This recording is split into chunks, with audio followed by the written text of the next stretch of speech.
কার আগে কে যাবে এই প্রতিযোগিতার মাসুল গুনতে হলো সড়কে।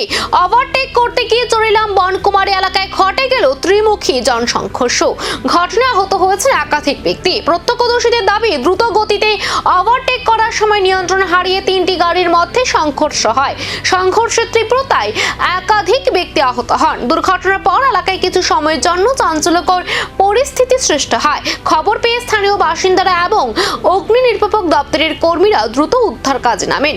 আহতদের উদ্ধার করে বিশ্রামগঞ্জ প্রাথমিক হাসপাতালে নিয়ে যাওয়া হয় চিকিৎসার জন্য। ঘটনার খবর পেয়ে বিশালগড় থানার পুলিশ ও ট্রাফিক পুলিশ ঘটনাস্থলে পৌঁছে পরিস্থিতি নিয়ন্ত্রণে আনে এবং দুর্ঘটনার কারণ খতিয়ে দেখতে তদন্ত শুরু করে।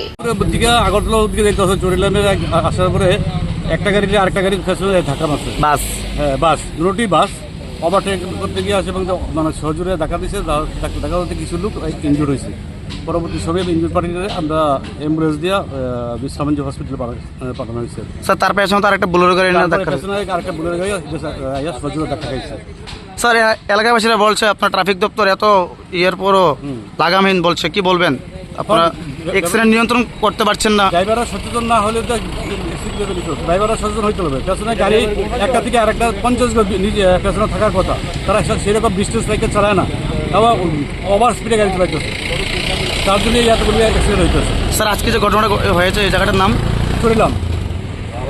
এক মুহূর্তে তাড়াহুড়ো আর তাতে বড় দুর্ঘটনা। প্রশ্ন উঠছে, বেপরোয়া ওভারটেকিং রুখতে আরো কড়া ব্যবস্থা নেওয়া হবে কি? তদন্তের পরেই মিলবে সে উত্তর।